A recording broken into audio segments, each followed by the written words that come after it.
All right. Who came here to learn about rewiring your brain? Who's surprised? That's actually what we get to learn today. Yeah, nice.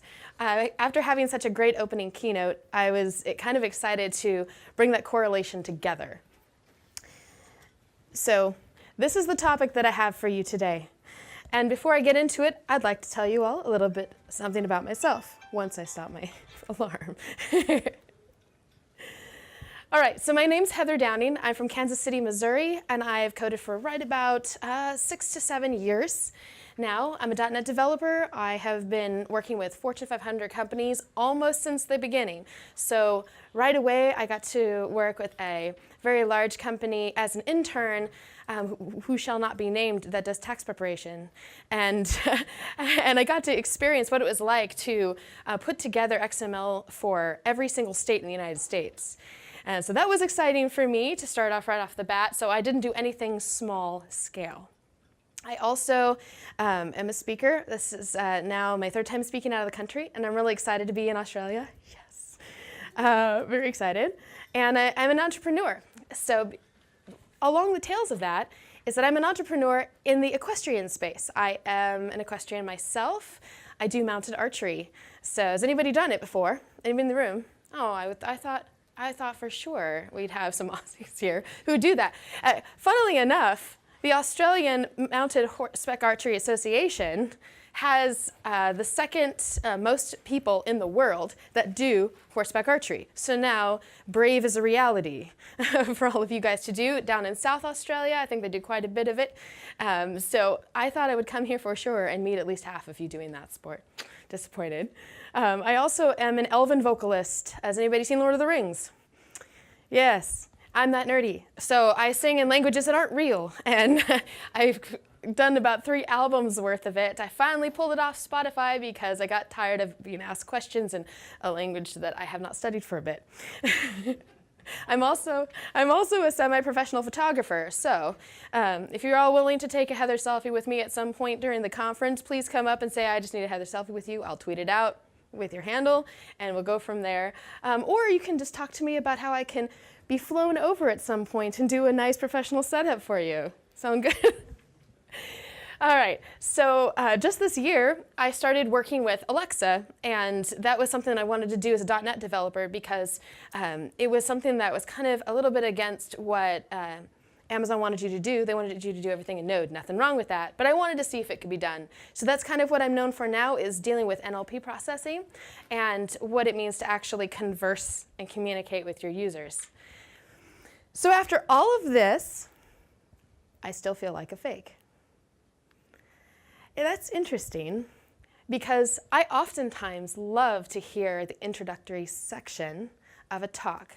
How much time does somebody amazing like Troy Hunt or Richard Campbell or Jennifer Marsman spend on telling you who they are? Very little time. It was incredibly uncomfortable for me to stand up here for 5 minutes and tell you all of the things that I've done, because that makes me sound like I'm bragging, and maybe that is what that is. And I want to be so far away from that that it makes me physically uncomfortable. I'm not the only one that feels like this among high achievers. The truth is, about 70% of the people in our industry have felt like this at one time or another. And a lot of people have this issue persist regularly, myself being one of them. So before we go into the definition of what this is, I want to remind you that I'm not a psychologist, but I have looked into this extensively because this is something that I wanted to bring up to the developer community specifically. We're not necessarily thrust out into the spotlight. Oftentimes we get to kind of retreat to our cubicles or our amazing dungeon lairs, and we don't have to necessarily talk about what we do. And sometimes when you're going through this, it makes it sort of feel like you shouldn't belong as part of this community. It's so not true. Some of the most brilliant people I've ever met struggle to accept that they've given anything of value. So that's the reason I wanted to bring it specifically to developers, is because I have a logical mind. We all have logical minds, right? And I didn't want this to just be a touchy-feely subject. There's a little bit of it, but a lot of it is about what can we do about it, okay? So that's what I'm going to do. I'm going to present you some scientific research about what this is. I'm going to tell my story about how I found out about it and what made me need to. What successful people think about that don't have this issue, so that we can kind of rewire our brains to think more the way that they do, and what we can do about this for others too. So let's say that you don't feel this way, but maybe somebody else does. We're going to go into that in detail. All right, so according to Wikipedia, imposter syndrome can be defined as a collection of feelings of inadequacy that persist even in the face of information that indicates the opposite is true. It is experienced internally as chronic self-doubt and feelings of intellectual fraudulence.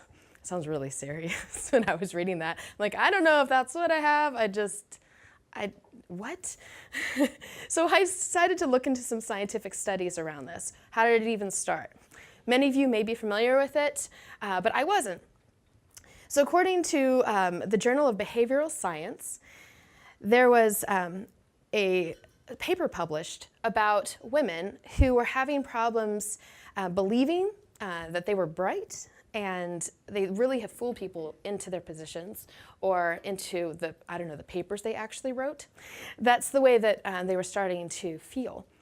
Because for imposters, success does not mean happiness. This is an important distinction here, that there's a difference between being humble and just not being able to accept it to the point of where when you do excel at something, it actually makes you feel uncomfortable.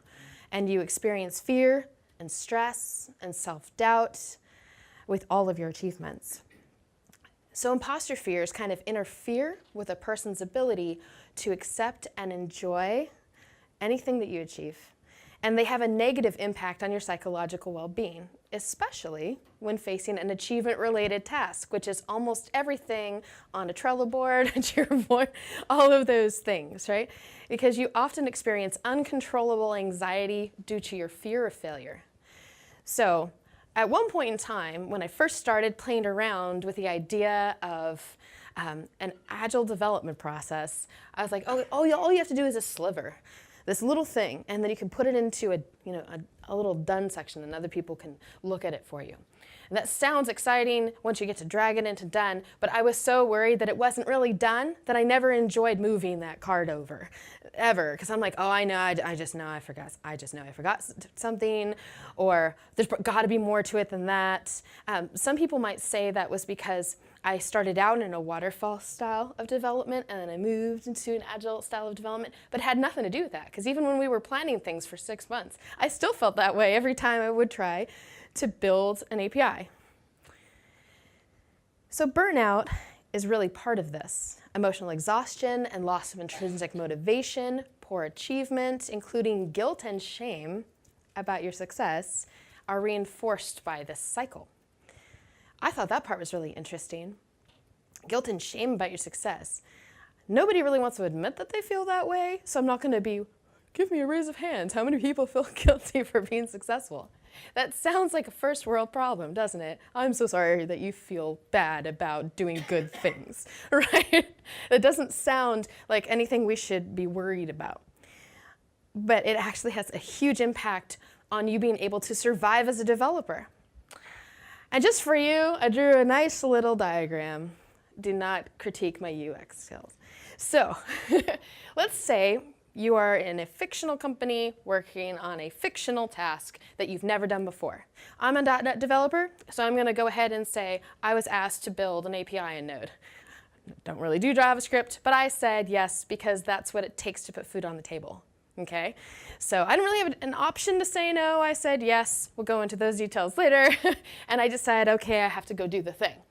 So that is the achievement-related task. I have to do it in a specific amount of time, let's say 2 weeks, okay?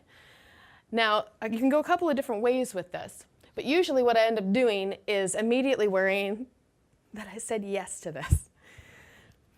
And then I sit there and I chomp on it. So either that leads to procrastination where I'm like, oh, I know I gotta do that, but gosh, that's just so overwhelming, I don't wanna deal with that right now. Or I immediately just stress about it and think I have to just immerse myself in this, which sounds exciting, but not if you're doing it 23 hours a day. Then you're just kind of going overboard and over-preparing, trying to figure everything out about Node in detail, down to things you'll never use as part of what you're trying to achieve, but you just have to know all the things. So those are one of the two pathways that you choose, okay? So let's say in 2 weeks, you do end up delivering your little Node API. Hooray! So there's like this temporary little feeling of relief, like, oh God, I published it just in time, right? And then you get some positive feedback from your client saying, wow, this is amazing because you were transparent, because everybody should be transparent with their client that you don't know a language before you build something. And they're like, wow, this is really impressive. You did this in a language that you are not familiar with, in a framework you've never used, and you did it in the time allowed. You're amazing. This is amazing. So you get that feedback, and immediately an imposter will discount it and say, oh, no, no, no, no. If I procrastinated until the last second, like the last 3 days, okay, and then I dive into it and it worked, I will say, well, that's because I got lucky, right? But if I was the person who obsessed over it and never slept for 2 weeks because I wanted to learn everything about Node and probably write a couple of Pluralsight courses on it at this point, then I attributed that to the amount of effort I put in. Oh, that's only because I just didn't sleep for 2 weeks, and that's the only reason that this happened. Either way, they're both discounting it, right? So because you've discounted it, sometimes heavily, then after that conversation is done, you start internalizing it. And then you start telling yourself, wow, I hated that feeling. I hated the feeling of not knowing what to do, or I hated the feeling that I got during that process. You know, I really am not a very good developer. I really should be better at this. Why the heck did I even do this in the first place? Why am I coding? And this whole loop starts again. So even though you might have done something that was textbook, just did exactly what your client said, or your manager said, or your team needed, if you discount that feedback, that will send you in this imposter cycle over and over, and it actually is a downward spiral. It isn't just on one level, it's downward spiral like a twister, like a tornado, and it goes all the way down to the ground. So is this really a big deal? I mean, is it really that big of a deal? Actual question got from a real developer. Is that really a big deal? Do we care about that? Because if you have confidence, then you would kind of dismiss this like, oh, well, that person just needs to believe in themselves more, right? It sounds a lot easier than what it really is. When I had this conversation with a developer, it was somebody who lacked empathy. I'm sure you've met a developer who lacks a little bit of empathy. Anybody ever gone on Stack Overflow before? There's a little bit of empathy lacking there. And so, no joke, he said, well, I know you're going to talk about imposter syndrome, but I want to produce a talk that says you don't have imposter syndrome, you're just a big baby. And I was like, I don't think that that's probably the best thing to do. And this is a quote that I had given him in an email. You know, the intelligent are full of doubt, okay? We're the ones who are full of doubt. Sometimes people are a little overconfident and don't look where they're going and they trip and fall. So to also point this out to this guy about exactly kind of where he fell on the scale, I found this lovely little drawing about a couple of different things. Has anybody here heard of the Dunning-Kruger effect? Oh, cool. Some intelligent Aussies here. I like it. Dunning-Kruger effect has to do with how good you think you are and how good you really aren't. That's kind of what I would like to describe there. Somebody who says, I'm an architect. You're chuckling because you know. I'm an architect, I know what I'm doing, this is what you're all gonna do. And oh yes, I'm amazing and I will take the credit. Surely nobody here has ever dealt with anybody like that, right?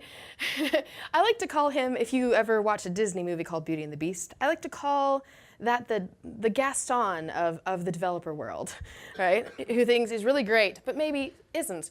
Then you have the guy who's really doing all the work, who's putting in all of that work and accomplishing amazing things, but just thinks that he's never gonna get anywhere with it, even though he built almost a whole system himself right behind that architect, right? So you kind of have people on two opposite ends of the scale. The healthy place to be is right in the middle. That is ideal. So I'm sure you're asking yourself right now, am I an imposter? I don't know. But if you feel like a fake, and you attribute your success to luck, and you discount your level of success when you reflect, probably so. So then, who else is affected by this? I mean, what are the actual statistics about this? So when I was looking into why these things were happening to me, and that sounds kind of strange when I say why these things are happening. What I mean by that is why I felt frozen anytime I was in a code review and I couldn't speak up because I didn't feel qualified to speak up at a code review that I was supposed to have input on. I was supposed to do that because I wasn't invited. It was just assumed that I knew. So I wasn't like directly invited to have feedback, even though the whole team does. I often just wouldn't say anything because clearly I'm the one with 6 to 7 years experience and these other people have 20. Right? Why would I speak up at all in any of this? So the amount of time that I've been in this field had a big impact into whether or not I would say anything. And I wanted to know how many other people felt like that. So according to Amy Cuddy, who is a fantastic TED speaker, 50% of people who contacted her privately about their issues were actually men. So even though the original study was done on women back in 1978, they found out that men actually go through this quite a bit. Now, in our industry, if you just want to crunch numbers, obviously I am in the minority, just like other racial minorities, in terms of people who are programmers or identify, that sounds weird, self-identify as a programmer. You know what I mean. Say, I do code, I code things. That I'm obviously in the minority there. So it's no surprise that quite a few people who have talked to me about this are male.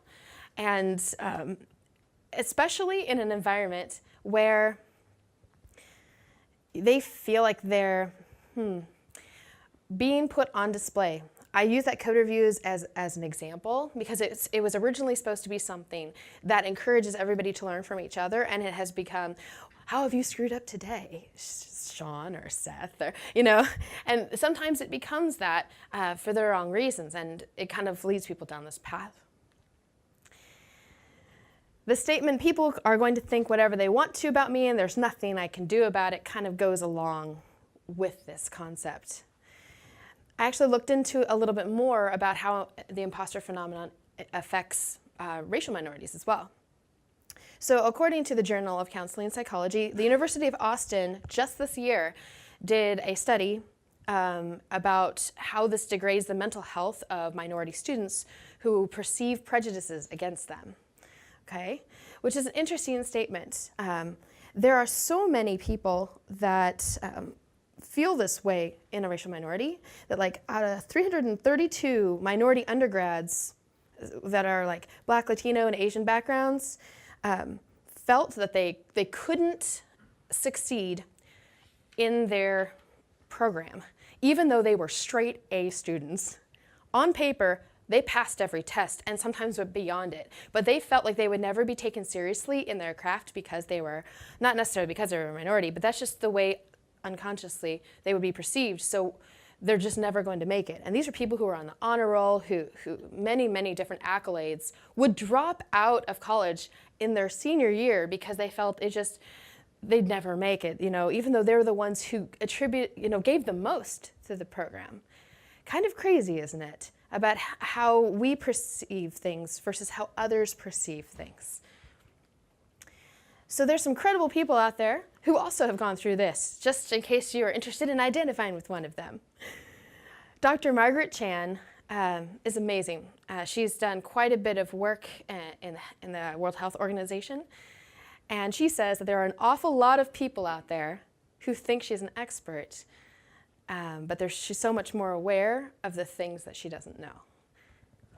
This is a woman who is revered by many, and she constantly deflects any sort of praise. And even Albert Einstein says, "The exaggerated esteem in which my life work is held makes me very ill at ease. I feel compelled to think of myself as an involuntary swindler." if this guy feels this way, there has to be something to this. I knew that some celebrities also went through this. So Tom Hanks, how did I get here? When are they going to discover that I am, in fact, a fraud and take everything away from me? It's a high wire act that we all walk. This is a man who has 2 Academy Awards. And he said this year. The best advice I've ever received is no one else knows what they're doing either. It's true, it probably is. Every time I'm like, oh, I don't know enough about this to talk about it. Why am I talking about it? I'm reminded, yeah, but no one else knows it either. We learned it for this. And then, of course, Natalie Portman said that when she got into Harvard, right after the release of episode 1, she assumed that people would think she just got in because she was famous and not because she had the intellectual chops to get in to Harvard. Well, those exams are blind and they can't see who you are, and so she obviously got in of her own volition. It's amazing. She's also a very scientific person. You guys should look into her if you haven't already. And Will Smith. I still doubt myself every single day. What people believe is my self-confidence is actually my reaction to fear.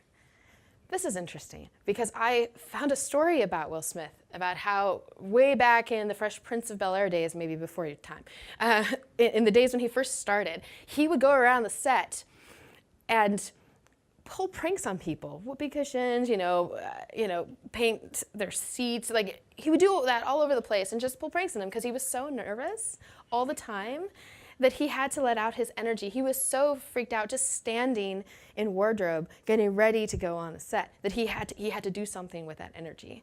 And he would actually tremble when he did iRobot. He would tremble right before a shot. And so much so that he had to learn new breathing techniques so he wouldn't shake so obviously. That his reaction to fear was to be funny, was to jump around, and it actually ended up serving him pretty well early on. But we all know now that he is kind of a double talent. He can do comedy, but he can do dramatic things as well. And that was because he's had to learn how to live with this. There are also some authors that I discovered that go through this too. Stephen Pressfield has a wonderful book called The War of Art, and it's specifically poignant to us developers. If you ever get to a point where you have writer's block or coder's block, you need to look at that. It kind of addresses that issue. I like his quote, if you find yourself asking yourself and your friends, am I really a writer? Am I really an artist? Chances are that you are. The counterfeit innovator is wildly self-confident, and the real one is scared to death. Maybe Neil Gaiman's more of your tone? Yeah? The first problem of any kind, of even limited success, is the unshakable conviction that you are getting away with something, and that at any moment now they will discover you. Are you starting to notice a theme? And Maya Angelou, you've heard of her? Yeah? Okay. She's written 11 books, but each time she thinks they're going to figure her out, and she's run a game on everyone. She's one of the most celebrated authors of our time. So then let's get a little bit more personal, shall we? Let's talk about it in the tech world. I actually had the opportunity to meet Sheryl Sandberg this year. And she says that there are still days when she wakes up feeling like a fraud and not sure she should be where she is. You know, the CEO of Facebook still doesn't think she should be there. Right. Richard says that he's made a lot of mistakes, and most intelligence comes from failure, because you learn more when you fail than if you had just breezed by success. And of course, Scott Hanselman. I feel like a phony sometimes. Sometimes I joke, hey, it's a good day, my badge still works. Or I answer, how are you with, I'm still working. I thought that was interesting. A good friend of his, and I'll get into this a little bit later, a good friend of his also struggled with an imposter syndrome issue and decided to tackle it a different way. But the best way that he could have tackled it is by talking about it. That seems to be a common theme, is that whenever we have an issue, maybe if we talk about it more openly, we'll discover a way to get over it. So the next question is, If you feel like this at all, is this a healthy concern or is it an illogical doubt? The way that I like to think about it is best put by C.S. Lewis, which is humility is not thinking less of yourself, but thinking of yourself less. It's the best way to think of it. That's the difference between humility and insecurity. If you feel humbled and stunned by the world around you, then it's a sign you should embrace what you don't know. This is the whole reason now that I do something called running towards fear. So if you're kind of afraid of something, that's a sign that maybe you should definitely dive into it. For example, I cannot swim. I know. Because I have a serious fear of water, even though I was raised in Southern California. Didn't make me very popular as a teenager, but that's something that I want to run towards. So it's on my bucket list. I know that I have to do it because I have to conquer it because it's like this weight on my shoulders. That is a good sign that you should conquer that thing. So the real question is this detrimental to your career as a developer, right? Fear can utterly dominate our behavior. It stops us thinking and helping and learning, discovering and sharing the things that we need in abundance because fear is the mind killer. It's true. So what is that true meaning of fake it till you make it? I really hate that statement because it implies that something isn't true. And that doesn't really help us, right, if we're thinking this way. I think that we need to reiterate that every one of us are in various stages of not knowing what we're doing. Even these experts that you've all come to learn from at this very conference are in various stages of not knowing what they're doing. It's true, even Lars. You need to convert your curiosity into confidence. So if you're curious about something, you need to be confident that you're going to figure it out. That's the best way to kind of look at this, is that you are the detective for whatever it is that's going on. If that means what's going on is something that's inward, that means you need to kind of look inward and decipher what it is that's going on inside of you. And that's something that I could really grab a hold of as a developer, is something that was logical. I need to know psychologically what's happening in my brain. You have to interpret fear as excitement. So this is the rewire your brain part. Anytime you're afraid, you tell everybody, I'm so excited to speak at NDC Sydney. Not that I'm about to throw up 5 minutes before this talk, which is totally true, because I'm so excited to be here. I am, but I'm also so afraid it's going to go badly, right? That's how I had to convert it. I had to convert it, and I had to start saying it out loud, and then it started to become true. It's good to know what you lack. I know that I lack memory. So there's just not a lot of hard drive space up here. And so I'm not very good at memorizing anything. Luckily, I can Google things all the time, which is fantastic for me. When it comes to presentations, I always have to remind myself with notes as I go. And I worry, oh great, they're gonna be like, she didn't even memorize this hour-long talk. People are going to get at me for that. And I realized it doesn't matter because I'm excited to share what I discovered about this with you, and that is what matters, right? So that's me converting my fear into curiosity, into confidence, okay? Don't compare yourself to other people, please. We've heard that for years, but it's really important in the tech industry. And by being able to identify these imposter feelings and recognizing them for what they are, I've been able to know that they are just feelings and not facts. I really like that part. That's what I really kind of identified with. Because remember, the story that you are telling yourself about your competence or incompetence, it's all invented. So I'm going to tell you about my story then. The reason that I even looked into this in the first place is because I had just become a senior developer. Woo, I could put senior on there, all the recruiters start calling, yes. And I was given a project to do. And again, I'd never done it before because what else is new, right? There's only 1 million JavaScript frameworks that come out every year. So I was given a project I'd never done before. And I said, sure, I can do it because I was eager to prove my seniorness. Yes, let's do this. I said yes. I was given a week, and I said, okay. So I holed up for a while and I dreaded it, and I kind of didn't want to touch it. I danced around the parts that I felt were easy for me, but I left the meat of it just kind of on the table, and I just waited until the last 3 days. So I waited until the last 3 days, could not figure it out.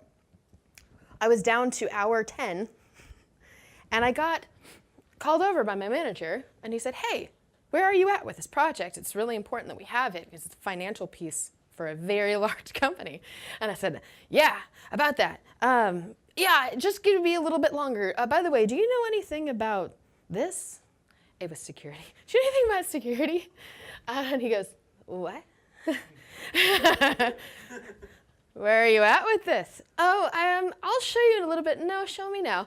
So he sat down with me and realized I had written about 15% of what I needed to. And so he called in the troops, and everybody on the team just swatched around and worked at it, and we missed our deadline. So we lost the contract because of me. So I got fired. It was a really big deal, is that I had gotten in my own head so much about it all that I lost something that I'd worked so hard for. And it wasn't me failing as a junior developer, as an intern. This is me failing as a senior. How do you think you feel being let go after something like that? It was devastating to me.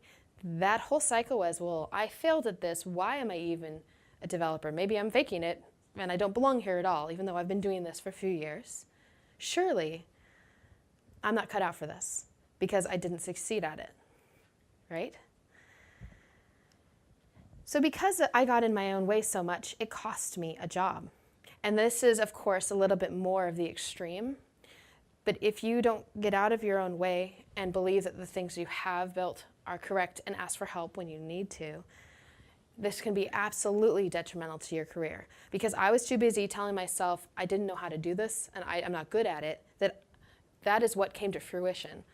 I was a self-fulfilling prophecy from day one because I told myself, I'm not cut out for this. It's great that they think I'm a senior, but I'm not cut out for this. So I made it true.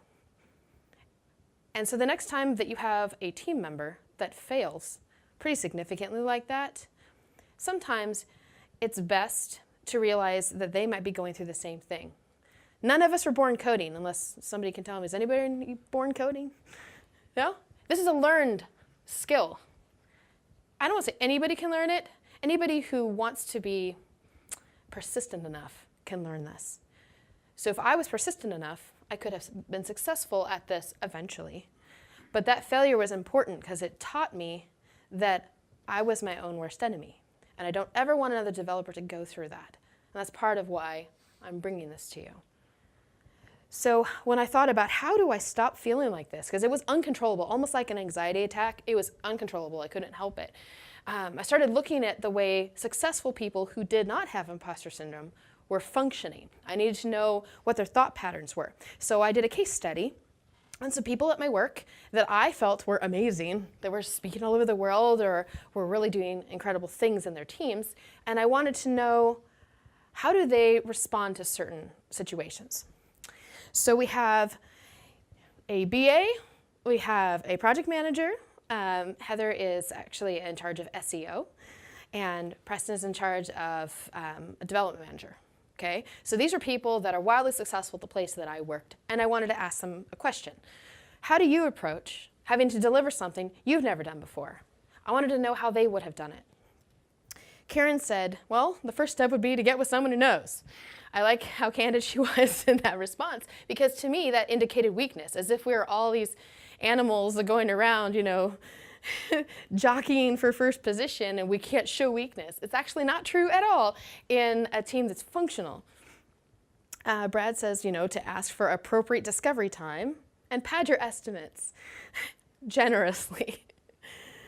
Heather also thought that if you are transparent about where you're at, that way you don't offer to hit a bar that's kind of outside of the realm of speed, right? And Preston said to try not to make commitments to set yourself up for failure, which is basically a reiteration of what Heather said. So then I asked them, these perfect people, what was your most memorable mistake that led to growth? I challenge each of you to talk to a mentor this way and see what they say. Karen released a bug into production and didn't catch it. Pretty big bug. Social Security information. Pretty big bug. Brad accidentally deleted years worth of database records. None of us have ever done that before, right? Heather thought she could do everything on a project herself, and she failed. That started sounding familiar to me. And Preston said that he didn't pay enough attention to the connection, to the signs that things were going badly, and didn't read the situation properly, so it got him burned. And he ended up losing some really good people on his team from it. So then I thought, okay, so now you actually are human. How do you keep going after a major failure like that? And Karen said, if you do fail, things still need to get done. She's very much a push on anyway kind of warrior princess. And Brad said, everything you do is a tiny drop in the bucket of life. It's not that big of a deal overall. Are you going to think about this in a year? You might. But will anybody else? That poor guy at AWS. Heather has the stubbornness to not quit because she constantly has something to prove. I bet many people in this room probably identify with that statement. And Preston was very good about speaking to a lot of his subordinates this way. Failing at something does not mean that you yourself are a failure. Just look at ways to improve or decide it is not in your wheelhouse, but become self-aware. That's probably the biggest thing that you should take away, is to become self-aware of where you're at. So then I asked some leaders about this, because these are the people who cut our paychecks and give us money, and I wanted to know what they think about some of these things. So John was my boss at a company I work for now, VML, and he said to do everything to become the expert, even if you don't feel that you'll reach it yet. Let it drive you and find the joy in discovering. This is important, especially when you find that your task is boring. Try to find the joy in it, and it will propel you. And from the creative side, our chief creative officer said that you have to have a level of fearlessness to do what you do. Because more than anything, you have to listen to others and realize that people want you to succeed. That statement at the very end there was told to me the very first time I gave a talk out in Nebraska.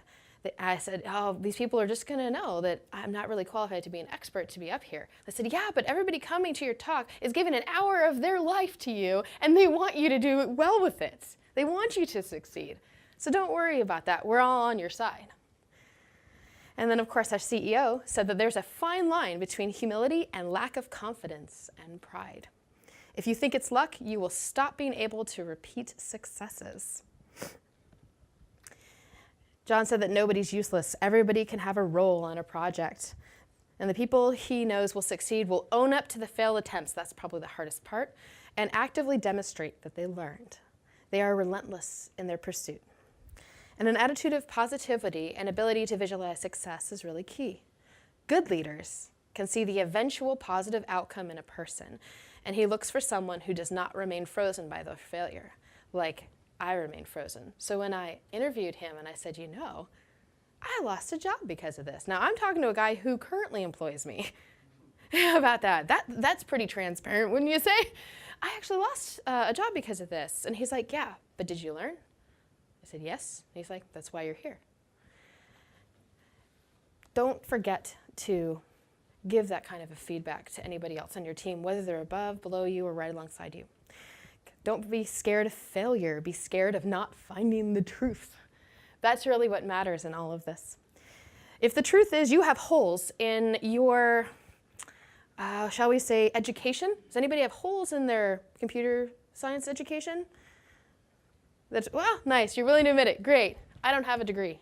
So I would say yes. I did this in 5 months, and I did like a little startup boot camp to do .NET, and I definitely have a little bit of a hole when it comes to writing my own algorithm, maybe. I'm using other people's. And so I know I have these holes. I don't understand big O notation. What is that even? And so there's a guy who came along. His name is Rob Connery, has a fantastic handbook called the Imposter's Handbook. And it literally goes over the things that as a developer you should know. You should probably know this. And if you don't know, this is what it means. It has nice little drawings in it. And he recently came out with a video series of all of the exercises, if you want to go through them. It's totally worth the money. It's not very expensive, and I highly suggest that you check it out. But let's say this is all well and good for somebody who's currently experiencing this, but what if you're not? What if somebody on your team is experiencing this? There are some things that you can do for them. You can attribute their successes to internal factors, not external. This is something that's also being spoken about for little girls. So oftentimes, with little boys and little girls, we are conditioning them by saying certain things to them when they're young. And it's the same for any employees that you may have. So instead of to a little girl saying, "Oh, you're so pretty," maybe, and to a little boy saying, you're so smart, you can say, "You're so curious, you're so adventurous." And to a little girl saying, "You pay so much attention to detail." Because some of those things you're born with, and that's not something that they can actually influence by their actions versus the ones that they can. So make sure that when you congratulate somebody on it, you don't use arbitrary words like smart. You use words like, "Well, you were very persistent," or whatever it is. Those are important distinctions that eventually can help rewire the brain. And discourage comparisons with others. This is the third time I've said it, but it's really important. If they start saying, "Oh, well, maybe if I did it like this, like that person," literally stop them in their tracks. And this doesn't matter whether they are on the same level as you or they report to you. Please stop them in their tracks. It's okay to be rude and say, "Can we just, let's change the subject because you're going off in a direction that is not true." And remind them that they're a work in progress, just like all of us, just like the freeway systems that are always under construction. We are a work in progress to get better at where we need to be. And just remind them that we all are that way. And give encouragement to fail better. I don't really know how well people understand that last one. What does failing better even mean? I thought that was such an arbitrary statement. I didn't know what that meant. How do you fail better? You fail better by making the most out of the information you got from the failure and reprogramming your brain to not ever go down that path again. That's really how you fail better, is you look at it as an opportunity to put in some really good programming in your brain. That's how you feel better. You actually have to use it. You can't just be so ashamed of the situation that you hide from it. You have to actually look at it and study it and go, "Ooh, this is interesting," just like any sort of scientific research, right? "Oh, look at this, something that I did. All right, so why did that happen?" All these things, and start looking into it. And this is not something that someone else should do for the person. This is something they have to do for themselves. Just remind them and encourage them to fail better. So let's shift our focus, okay? We need to give encouragement to get encouragement, and that cycle will repeat. So you need to team up with a friend or somebody else that isn't even in the place that you work and talk up the skills that other person has, like without even being invited to. Just start talking about it, post about them, and they will start doing the same for you. It's called co-bragging, and it totally works. It has especially worked in the Women in Technology circuit. We have started doing quite a bit of that. So just remember to be kind to yourself, please. The technology world is really hard on us, and luck only gets you so far. Eventually, people are going to figure out whether or not you know what you say you know, because it's kind of hard to argue with a working versus a non-working application, right? But remember that you were the one that acted on the opportunities that you were presented. So you're not an imposter for trying something that may not work. You are a hero for trying it at all. We deal with stuff that impacts the whole world. Imagine that you were working on aviation software, and those are the lives of passengers and pilots up in the sky, that just one bug could technically, cost them the loss of lives. Those can be really big things, right? So for us to even try down this path, it's pretty brave to do. It's not who you are that is holding you back. It's who you think that you're not. So before I wrap up, let's go over the solution. You have to discover how to be self-aware and recognize what these emotions are, whether it's in yourself or someone else. Update your view of failure as an intense growth opportunity, because it definitely was for me. I not only moved up after that, I actually moved up and over and into a company that allows me to come and speak overseas without charging me for vacation time. I mean, that's pretty amazing. And I just said, this is who I really am, this is who I really need to be, what I want to do. And they said, let's align with that, let's work on it. That was an opportunity that I asked for and I seized. And fake it until you become it. Not fake it till you make it. Fake it until you become it, and make sure that you pay it forward. It is so important for you to be the very first one at the office or wherever you're working, whether it's a remote or in a team, to be the first one to compliment. We have to do it, because if you don't do it, then the whole atmosphere is dark and it changes. Especially if you're in a place where you can't really control a whole lot of the culture coming from the top down, from a certain company. This is something that you can change. You can change the attitude of everybody on your team if every day you said something about what they do in their job that is a compliment, that's an actual compliment, something that they can really thrive on. So that maybe someday when somebody says, hey, it's really cool that you climbed on the back of your crazy Arabian horse and tried to shoot an arrow off of it and fell and clearly didn't do it well, maybe eventually you'll be able to do it for real and take off in ways that you didn't even expect because you just did it one little encouragement at a time. There's a whole network of people that have been in my life that have allowed me to be braver about each step that I take up.